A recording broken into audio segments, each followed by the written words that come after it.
안녕하세요. 오늘도 와주셔서 감사드리고요. 바로 사연을 읽어보겠습니다. 안녕하세요. 우리나라 속담에는 자신이 만든 줄로 제 몸을 스스로 묶는다는 자승자박이라는 말이 존재하잖아요. 쉽게 말해 본인이 내뱉은 말과 행동 때문에 스스로 구속이 되어 어려움을 겪게 된다는 말이죠. 예전에는 바보도 아니고 본인 몸을 스스로 구속하는 짓을 하는 사람이 몇이나 되겠어라고 생각했어요. 그러나 인생을 살아가다 보니 그런 사람이 주변에 꽤 많더라고요. 게다가 어떤 사람들은 인간이란 완벽한 존재가 아니기에 누구나 살아가며 실수라는 것을 한다면서 자신이 의도한 일을 합리화해버리기도 하죠. 그 합리화가 죽게 용납이 되는 경우도 있고요.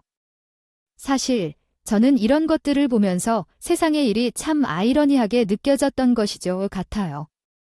저는 결혼한 지 오래된 7년 차가 된 30대 중반 여성이에요.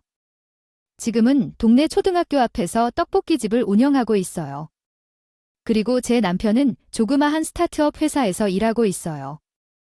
사실 우리 두 사람은 우연한 일로 이렇게 인연이 되었어요. 예전에 제가 식당에서 아르바이트를 하는 중에 남편이 손님으로 와주셨었거든요. 그런데 하필 그날 취객이 다가와 진성짓을 하는 일이 벌어졌어요. 당황한 저를 보고 있던 남편이 발벗고 나와 도와주셨죠. 저는 남편에게 감사의 표시로 답을 사게 되었고 이후 친구처럼 지내다가 그게 인연이 되어 결혼까지 하게 되었어요. 사실 부부가 결혼을 할 때는 양가 가정 형편이 비슷할 거라고 생각하실 거예요. 연애는 마음대로 할 수 있지만 결혼이라는 것은 집안끼리의 문제이기도요. 하잖아요. 그렇기에 보통 가정 형편이 비슷한 사람이랑 결혼을 하는 경우가 많죠. 그러나 저희 둘은 상황이 조금 달랐어요. 남편 집과는 다르게 저희 집은 정말 형편이 좋지 않았거든요. 아버지가 한량 같은 사람이라 돈을 벌어올 생각을 하지 않아서 곰팡이 가득한 집에서 살아야 했어요. 그리고 엄마는 제가 일을 할 수 있는 나이가 될 때까지 혼자 식솔들을 먹여 살려 했죠. 그래서 처음에 남편을 집에 소개시킬 때도 걱정이 이만저만 아니었어요. 남편 인생에 그런 최악의 집을 볼 일은 없을 테니까요. 물론 남편도 집안 형편이 안 좋다는 것을 알고는 있었어요. 그러나 워낙 집안 상태가 엉망이다 보니 혹시나 충격을 받지 않았을까 하는 생각이 괜히 들더라고요. 그래서 남편은 아무렇지 않은데 저 혼자 안달복달하면서 자꾸 코치코치 캐묻게요. 되었던 것 같아요. 재준 씨. 우리 집에 인사 다녀와서 충격 많이 받았지? 충격. 충격을 받을 일이 뭐가 있어? 재준 씨도 우리 집 상태 봤잖아. 곰팡이 가득하고 짐들은 여기저기 쌓여 있고 창고나 다름없는데 솔직히 오늘 집 보여주고 나서 조금 창피하네. 그게 뭐가 창피해? 어디서 사는 게 뭐가 중요하다고? 나는 오히려 장모님이 너무 잘 대해주셔서 좋은데 남편은 걱정이 가득 묻어있는 저의 말에 웃으면서 그게 뭐가 문제냐고 하더라고요.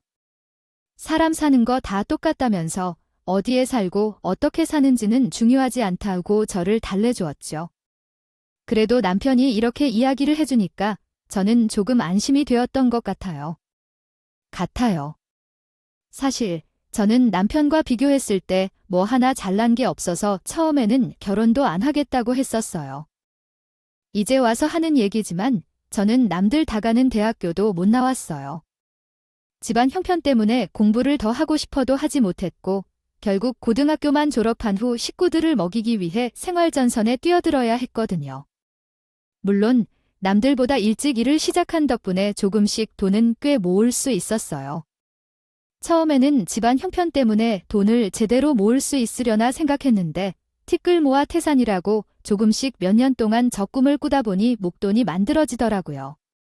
그래서 결혼 1년 전에 대출을 조금 더 받아서 떡볶이 가게를 마련해 운영할 수 있었어요. 하지만 제가 아무리 떡볶이 가게 사장이라도 남편에 비해 학력이나 집안이 떨어져서 고민이 많을 수밖에 없었어요. 게다가 계속해서 친정을 챙겨야 하는 입장이었잖아요. 그래서 결혼을 꼭 해야 한다면 헤어지고 다른 여자를 만나도 좋다는 이야기까지 했었죠. 그러나 남편은 저를 포기하지 않았어요. 모든 게 괜찮으니 결혼하자 하면서 저를 설득하기 시작했고 결국 저는 오랜 고민 끝에 청혼을 받아들이게 된 것이죠. 그렇게 우리 두 사람은 본격적으로 결혼 준비를 위해 서로의 부모님들께 인사를 드리게 되었어요. 하지만 저는 시어머니께서 저희 두 사람을 반대하실까봐 걱정을 많이 했었죠. 물론 남편은 시어머니가 그런 사람은 아니라며 걱정 말라고 했지만 저는 시댁에 가기 전날부터 너무 긴장이 되어 잠도 제대로 못 잤던 것 같아요. 제 집안 사정을 아시면 싫어하실 게 뻔했거든요. 지금 떡볶이 가게를 운영하고 있다고 내 어머니 초등학교 앞에서 떡볶이 가게를 운영하고 있어요. 아, 저 젊은 나이에 대단하네. 재준이한테 들어보니까 집안 형편 때문에 걱정을 많이 했다고 하던데 나는 너희 두 사람 반대할 생각 없다. 오히려 열심히 사는 모습이 보기 좋아. 그러니까 얼른 날짜 잡고씩 올려라. 사실 저는 물벼락이라도 맞는 건 아닌가 했었는데 시어머니께서는 바로 결혼 허락을 해주셨어요. 그리고 오히려 싹싹하고 예의가 바르다면서 저를 예뻐해 주셨죠. 덕분에 저희 두 사람은 큰 문제 없이 결혼을 할 수 있게 되었어요. 그래서인지 저는 한참 모자란 저를 좋게 받아주신 시어머니에게 감사한 마음이 있었어요. 그래서 항상 잘하려고 노력을 많이 했더니 시어머니께서도 결혼 후에 저를 더 예쁘게 대해주시고 친딸처럼 아껴주시더라고요. 그래서 앞으로 결혼 생활 중에 걱정할 일은 없겠구나 싶었죠. 저희 부부는 남편의 회사 출퇴근 문제 때문에 시댁과 10분 정도 떨어진 곳에서 신혼생활을 시작했어요. 다행히 제가 운영하는 가게도 한 30분 정도 떨어진 곳에 있어 왔다 갔다 하는 것에 큰 불편함이 없었죠. 사실 결혼 전에 주변 사람들은 집안 형편의 차이가 많이 나는데 시댁 가까이 살면 100% 시집살이를 당한다면서 최대한 신혼집을 멀리 얻는 게 어떻게 했냐고 권유를 하기도 했었어요. 물론 저도 시집살이 걱정을 하지 않은 것은 아니었죠. 하지만 시어머니를 보니까 시집살이를 시키거나 하실 분은 아닌 것 같았어요. 그리고 제가 친정 부모님처럼 잘 모시겠다고 다짐한 것이요. 있었기에 그게 신경 쓰지 않고 시댁 근처에 신혼집을 얻었죠. 그리고 예상했던 것처럼 시어머니는 시집살이를 시키지 않으셨어요. 오히려 사이가 너무 좋아서 맨날 붙어 다닐 정도였죠. 게다가 시어머니는 매일 새벽에 가게 문을 열고 늦게 닫는 제가 안쓰러웠나 봐요. 조금이라도 쉬게 해주려는 것인지 하루가 멀다 하고 가게에 나오셔서 일을 도와주셨어요. 게다가 가게 때문에 남들 다가가는 여름 휴가를 몇 년째 못 가는 게 마음이 쓰셨던 것 같아요. 한창 사람들이 여름 휴가를 떠날 때쯤 뜬금없이 저에게 돈을 내미시더군요.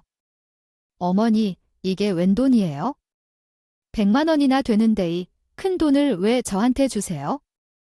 너희들 나한테 다가는 여름 휴가 한 번 못 갔다 왔잖니? 이번 기회에 가까운 곳이라도 한 번 다녀와라. 가게는 내가 맡아줄 테니 걱정하지 말고. 네, 아니에요. 어머니, 휴가는 나중에 가면 되니까 이거 다시 가져가세요. 그냥 휴가 한 번 다녀와. 내가 신경이 쓰여서 그래? 결혼하고 나서 시댁 일에 가게 일에 정신이 없었잖니. 그냥 100만 원짜리 공짜도 넣어뒀다 생각하고 가까운 곳이라도 다녀와. 그럼 휴가는 저희가 알아서 갈 테니까 돈만 가지고 가세요. 저희가 용돈을 드려도 모자란데 100만 원씩이나 되는 돈을 어떻게 받아요? 그냥 이걸로 둘이 좋은 시간 보내다 와 비왕 이렇게 된 거 예쁜 손주도 하나 만들어 오면 좋고 시어머니는 제 주머니에 기어코 100만 원을 찔러 넣어주시고 도망치듯 하셨어요. 결국 저희 둘은 시어머니께 가게를 맡기고 제주도로 여름 휴가를 다녀올 수 있었죠. 저는 항상 사랑을 넘치게 주시는 이렇게 좋은 시어머니가 세상에 또 있을까 하는 생각을 했었던 것 같아요. 결혼 후 하루하루가 너무 행복했죠. 그렇게 시간이 지나 저희 부부가 결혼한 지 4년 차가 되었을 때였어요. 사실 남편에게는 형이 하나 있는데 대기업에 다니면서 일에 전념해 사느라 혼기가 지대서 결혼을 못하고 계셨었죠. 그래서인지 시어머니께서는 항상 아주버님을 보면서 결혼도 못한 채 노총각으로 일만 하며 산다고 걱정을 많이 하셨어요. 그러나 아주버님이 식구들 모두 몰래 연애를 하고 있었던 것인지 어느 날 결혼할 사람이 생겼다면서 시댁에 인사를 시키더라고요. 저도 그날 형님이 되실 분을 처음으로 보게 되었는데 좋은 집에서 자랐는지 좋은 뒷짐일지도 모르겠어요. 명품을 짝 빼입고 다니고 그 나이에 관리도 잘 받으러 다니는 것인지 젊은 사람 못지않게 정말 예뻤어요. 게다가 들어보니 명문대 학교 교수로 있다고 하더라고요. 아주버님과는 같은 대학교를 나와서 친구로만 지내다가 1년 전부터 마음을 확인한 후 연애를 하게 되었다고 했죠. 시어머니께서는 딱히 결혼 반대를 하지는 않으셨어요. 하지만 형님을 그닥 좋아하지 않으셨죠. 저는 처음에 형님이 인사를 왔을 때 집안이나 학벌이 훨씬 좋으니까 시어머니께서 두 손 들고 반길 것이라고 예상을 했어요. 그리고 당연히 저보다 형님을 더 예뻐하실 거라고 생각했죠. 그러나 시어머니께서는 형님이 여유로운 집안에서 자라서 그런지 콧대가 높고 예의가 없다며 싫어하셨어요. 사실 말은 안 했지만 제가 보기에도 형님은 너무 곱게 자란 티가 많이 났죠. 저랑 시댁일을 할 때에도 은근히 무시하는 듯한 행동이 자주 나왔거든요. 한 번은 시댁에서 식구들끼리 함께 식사를 하려고 모였던 적이 있어요. 당연히 며느리인 저와 형님이 식사 준비를 해야 했죠. 그런데 형님은 부엌에 들어올 생각을 하지 않는 거예요. 그래서 저는 소파에 편안한 자세로 앉아 TV를 보고 있던 형님에게 다가가 음식 준비 같이 하자고 이야기를 했어요. 그런데 형님은 대놓고 저를 무시하더라고요. 저 형님, 저랑 같이 들어가셔서 음식 준비 같이 해요. 동서이 고운 손에 내가 물에 묻힐 것 같아 나는 못하니까 알아서 해. 형님도 이 집안 며느리인데 음식 준비 같이 하셔야죠. 오늘 음식 할 거 많아요. 얼른 같이 들어가요. 나같이 귀한 인재가 그런 일을 어떻게 하니? 원래 그런 잡일은 양반이 아니라 머슴들이 하는 거야? 네, 그럼 지금 제가 머슴이라는 얘기를 하시는 거예요? 어떻게 그런 식으로 말씀을 하세요? 저는 머슴 취급하는 형님을 보면서 큰 소리를 낼 수밖에 없었어요. 결국 좋게 해결하려고 했던 일은 큰 싸움으로 번지게 되었죠. 밖에서 들리는 언성의 남편 그리고 아주버님은 급히 방에서 나왔고 저희 두 사람을 말리기 시작했어요. 이후 시어머니께서도 밖으로 나와 어떻게 된 거냐 자초지종을 물으셨고 형님에게 한 소리 하셨죠. 며느리가 시대가 왔으면 부엌에 들어가 음식하는 게 당연하지 않겠냐면서요. 그러나 형님은 들은 척도 하지 않았고 오히려 시어머니를 뒷방노인에 취급하더라고요. 본인은 시댁일을 맡아서 할 위인이 아니라면서 집에만 있는 노인네가 뭘 알겠냐고 무시를 하기 시작했어요. 형님은 아주 아남의 인자로 나왔는데 그 모습을 보던 저를 포함한 모든 식구들은 헛웃음을 지을 수밖에 없었어요. 그날 일로 아주버님은 다하는 이 화가 났는지 시댁에서 형님과 큰 소리를 내며 싸우셨죠. 당연히 시어머니께서도 옆에서 언성을 높이셨고요. 결국 아주버님과 형님은 식사도 하지 않은 채 집을 나섰고 그 모습을 보면서 저는 괜히 일을 만든 것은 아닌지 걱정을 할 수밖에 없었어요. 물론 시어머니께서는 제 잘못이 아니라면서 마음 쓰지 말라고 하셨지만 아무래도 제 입장에서는 눈치가 보일 수밖에 없었죠. 그래도 나중에 들어보니까 형인 부부는 집에서 차분히 대화를 한 후 화해를 하게 되었고 시어머니께 사과를 드리는 것으로 마무리 지었다고 하더라고요. 그러나 그날 이후에도 항상 시댁에 형님이 끼어 있으면 큰 소리가 날 수밖에 없었어요. 그로 인해 형님 부부는 시댁에 발걸음을 하는 날이 점점 줄어들었고 시어머니에게 안부 연락조차 하지 않는 것 같았어요. 그렇게 결국 형님 부부와 시어머니는 점점 사이가 멀어질 수밖에 없었죠. 어느 날 저는 평소처럼 밤늦게 가게 영업을 마치고 아이스크림을 하나 본 채 집으로 돌아가고 있었어요. 그런데 시어머니에게 전화가 한 통 오더라고요. 어머니, 시간이 많이 늦었는데 안 주무셨어요.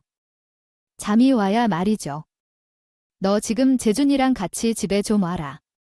네, 어머니, 왜 그러세요? 혹시 집에 무슨 일이 있으신 거예요? 그 전화로 할 얘기는 아니니까 일단 재준이 데리고 집에 좀 와봐. 시간이 많이 늦었고 많이 피곤한 이 상태였지만 시어머니 목소리에서 느껴지는 심각한 분위기에 말씀을 거부할 순 없었어요. 그래서 저는 곧장 집으로 들어가서 자고 있던 남편에게와 함께 시댁으로 향할 수밖에 없었죠. 그렇게 시댁으로 찾아갔는데 시어머니가 한동안 말씀을 못 꺼내시는 거예요. 저는 대체 무슨 일이 있길래 저렇게 심각한 표정을 하고 계시나 싶었어요. 남편도 답답했는지 사람을 불렀으면 이야기를 해야지 뭐 하고 있는 거냐고 재촉을 하더라고요. 그러자 시어머니께서는 한참을 머뭇거리다가 저랑 남편 손에 붙잡으면서 힘들게 이야기를 꺼내셨죠. 내가 지금 많이 아프다네. 그게 무슨 말씀이세요? 어디가 편찮으신데요? 병원에서 이곳저곳 검사를 하더니 만성 신부전증에 걸렸대. 평소에 고혈압이랑 당뇨 관리가 안 되어서 고생을 했었는데요. 결국 일이 터졌어. 만성 신부전증이라면 신장 이식이 필요한 거 아니에요?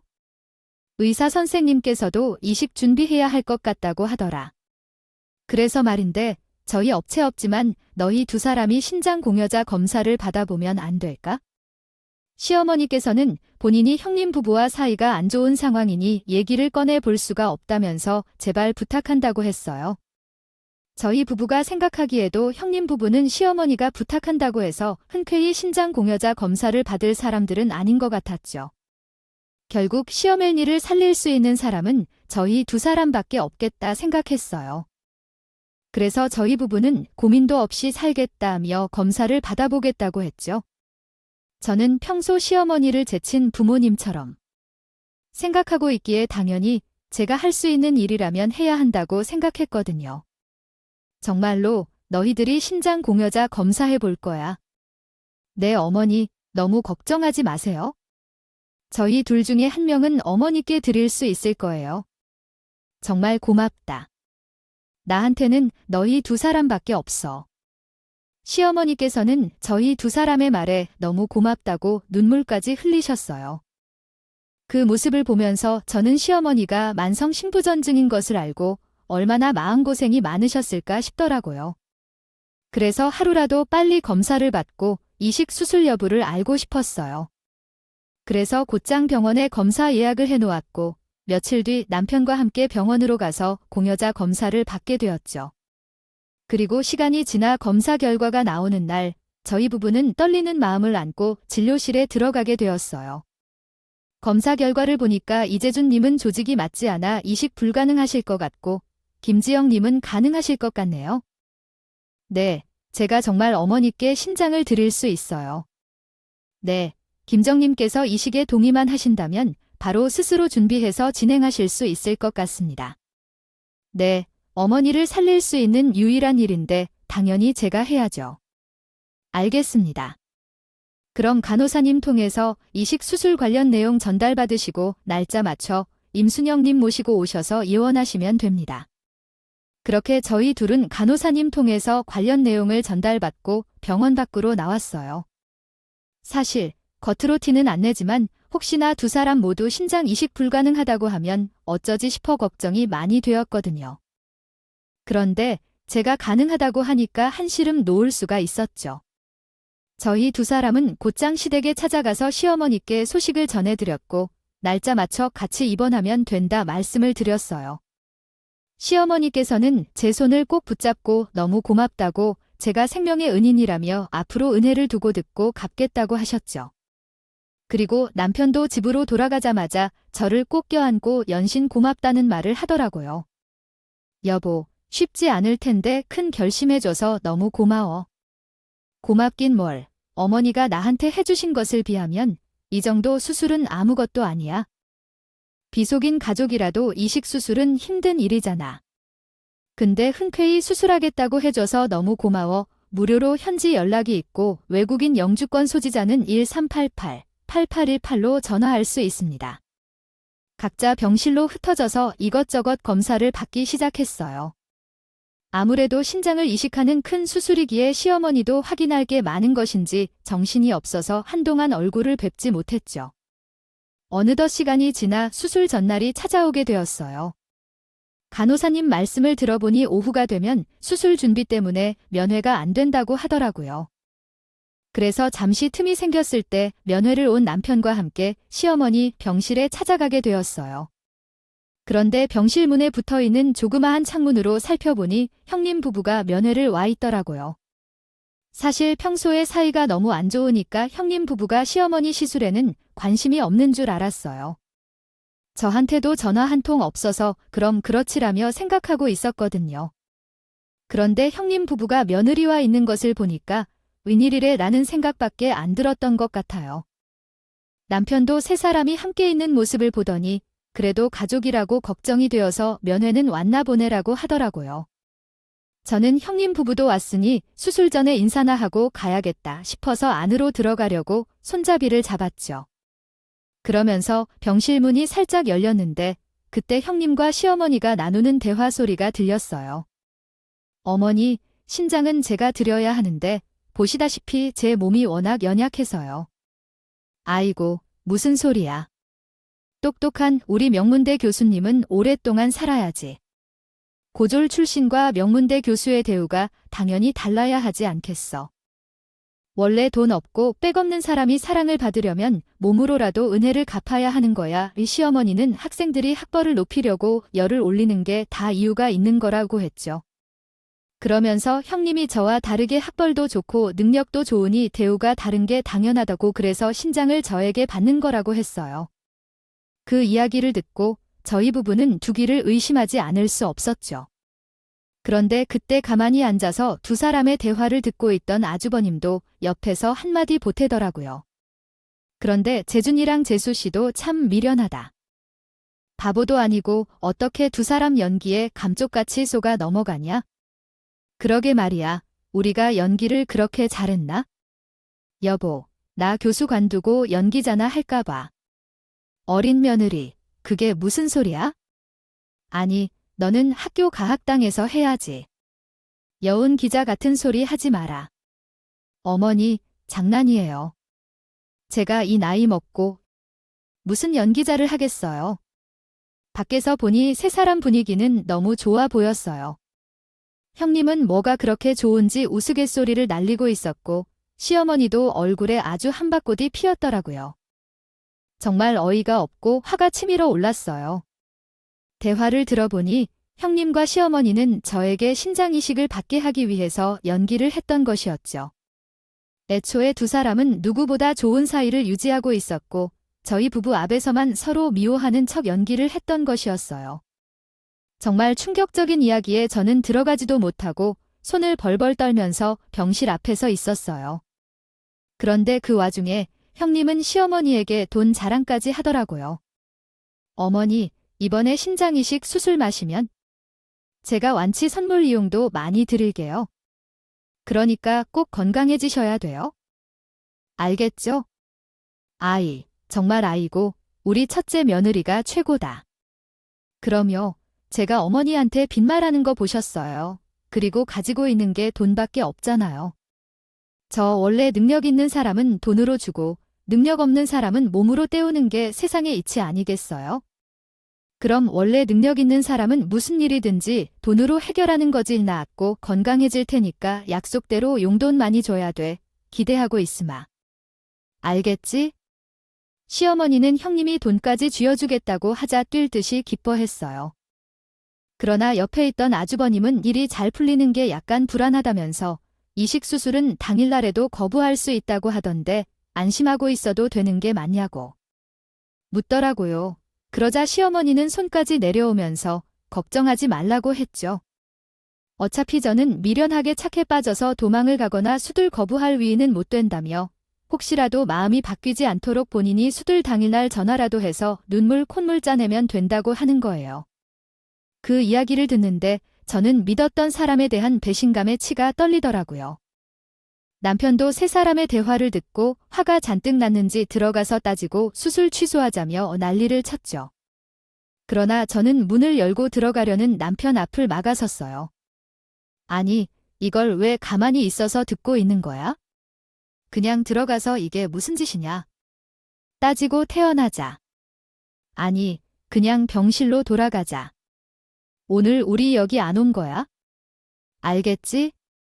당신 바보야. 저런 말도 안 되는 소리 듣고도 신장 떼어주고 싶냐고 나는 저런 소리까지 듣고. 당신이 신장 떼어준 거 절대 용납 못해. 지금 당장 들어가서 따지고 난리 칠 거야. 걱정 마, 여보. 나 신장 이식 수술 절대 안 받으니까 걱정하지 말고 어서 병실로 돌아가자. 남편은 그게 무슨 소리냐고 현장 잡았을 때 대놓고 따져야 한다며 방방 뛰더라고요. 그러나 저는 그대로 남편을 끌고 병실로 돌아갔어요. 물론 저도 마음 같아서는 병실로 들어가 세 사람의 머리채라도 뜯고 난리를 치고 싶었죠. 하지만 세 사람은 제가 무조건 신장 이식 수술을 해줄 거라 확신을 하고 있는 상황이었잖아요. 그렇기 때문에 제대로 된 복수를 하려면 당장 병실로 쳐들어가서 따지는 것보다는 수술대에 올라갔다가 뛰쳐나와야 한다고 생각했어요. 그래서 저는 병실에 쳐들어가지 않고 참았던 것이었어요. 어찌 보면 하늘이 절 도운 것 같아요. 제가 사람을 너무 믿고 이런 곰탱이처럼 가니고 쓸개고 다 내어주니 불쌍해서 저를 도와준 것 같았죠. 사실 저희 부모님도 모르고 계셨었는데 엄마 아버지 가슴에 대못을 박을 뻔했네요. 그렇게 하루가 지나고 수술 당일 아침이 찾아오게 되었어요. 저는 차오르는 분노에 제대로 잠을 자지 못한 상황이었어요. 그런데 시어머니는 계획대로 아침 일찍부터 저에게 전화를 해왔더라고요. 일단 저는 아무렇지 않은 쪽 전화를 받았죠. 네, 어머니, 어제 좋은 꿈 꾸셨어요? 그래, 오늘 수술이 잘 되려는 건지 오랜만에 마음 푹 놓고 잘 잤다. 너도 잘 잤지? 네, 그럼요. 오늘 수술 잘 될 거니까 너무 걱정하지 마세요. 그래, 진짜 우리 둘째 며느리 밖에 없다. 너무 고마워. 내가 이 은혜 평생 잊지 않을 어머니. 수술 전에 울면 안 돼요. 우리 스스로 받고 건강해져서 웃으며 만나요. 알겠죠? 전날에 병실에서 들었던 것처럼 시어머니는 눈물과 콧물을 다 짜내면서 열심히 연기를 했어요. 저는 시어머니의 진짜 모습을 알고 있었기에 속에서는 열불이 터졌죠. 하지만 제대로 된 복수를 위해 아무것도 모르는 척 기분 좋게 통화를 마쳤어요. 그렇게 시간이 지나 어느덧 수술 시간이 다 되었죠. 저는 의료진들의 지시에 따라 수술대에 올라 수술실에 들어가게 되었어요. 그러나 수술 준비가 완료되고 교수님이 들어와 본격적으로 마취를 진행하겠다고 할 때쯤 저는 생각했던 대로 수술 거부를 외쳤죠. 교수님 죄송한데요. 신장 이식 수술 안 하겠습니다. 그냥 수술 중단해 주세요. 네, 갑자기 이러시면 어떻게 해요? 수술 준비도 다 했는데 저 수술 못 하겠어요. 공여자는? 언제든지 수술 거부할 권리 있잖아요. 그렇게는 하죠. 그런데 의식 받으시는 분이 시어머니라고 하지 않으셨어요. 우리 이러지 말고 한 사람 목숨 살리는 좋은 일이다 생각하면서 그냥 진행하죠. 아니요, 교수님. 그냥 수술 중단해 주세요. 어제 제가 들은 게 있어서 그래요. 그리고 저는 교수님에게 전날에 시어머니 병실에서 들었던 모든 이야기를 다 해줬어요. 그래서 거부하는 것이라고 정확하게 설명했어요. 그러자 모든 사정을 다 알게 된 교수님과 다른 의료진들은 황당한 표정을 짓더니 이건 죄를 저지르는 것이나 다름없다며 같이 화를 내주셨죠. 당연히 수술은 곧장 중단이 되었고요.